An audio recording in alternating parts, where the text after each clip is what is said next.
Seorang raja memiliki banyak gajah dalam tentara perangnya. Ada seekor gajah yang sangat kuat, sangat patuh, dan sangat terampil, serta memiliki keterampilan perang terbaik. Dalam banyak pertempuran, dia dikirim ke medan perang, tidak pernah kembali kecuali dalam kemenangan. Dia adalah gajah kesayangan sang raja dari ratusan bahkan dari ribuan gajah lainnya. Sang gajah selalu berperang bersama sang raja, penguasa di wilayah barat tersebut. Waktu berjalan terus dan sang gajah semakin tua, sehingga baginda raja tidak lagi mengirimkannya ke medan perang. Tetapi gajah tersebut tetap menjadi bagian dari tim sang raja. Karena setiap saat ketika sang raja melihat gajah tersebut, dia menjadi senang, menjadi bahagia. Sang gajah tetap mendapatkan perhatian serta fasilitas utama dari sang raja. Suatu hari, sang gajah berjalan menuju tepi danau untuk minum. Ketika dekat bibir danau, sang gajah kakinya terjebak di lumpur di tepi danau. Setiap gerakannya bukan membawanya naik, namun semakin tenggelam perlahan.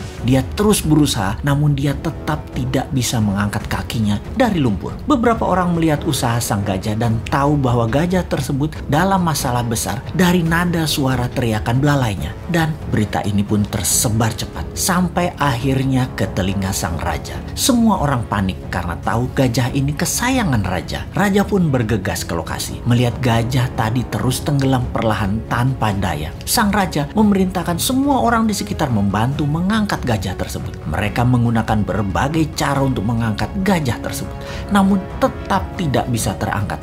Ini bukan makhluk kecil, ini gajah yang besar. Dalam kegelisahan dan kepanikan raja serta orang sekitarnya, datanglah mantan Perdana Menteri penasehat sang raja dulu. Dia memahami situasi saat itu. Dia menatap sang gajah, kemudian menatap sang raja sambil mengatakan, "Baginda, mainkan genderang perang segera saat ini di sekitar danau. Mainkan dengan keras dan semangat." Raja pun terkejut dengan saran itu, namun dia perintahkan hal itu untuk dilaksanakan. Tak lama kemudian, genderang perang dimainkan, memainkan musik perang. Ajaib, mata sang gajah tua tadi berubah menajam. Tubuhnya mulai bergerak-gerak. Ada perubahan dari perilaku sang gajah kemudian. Sang gajah perlahan mulai bangkit dan tanpa bantuan siapapun, sang gajah perlahan menarik dirinya melawan sedotan lumpur dan bergerak naik serta kemudian berdiri. Semua orang terkejut, tak terkecuali sang raja. Ternyata bukan karena kekurangan atau kelemahan kemampuan fisik yang terjadi pada gajah tersebut.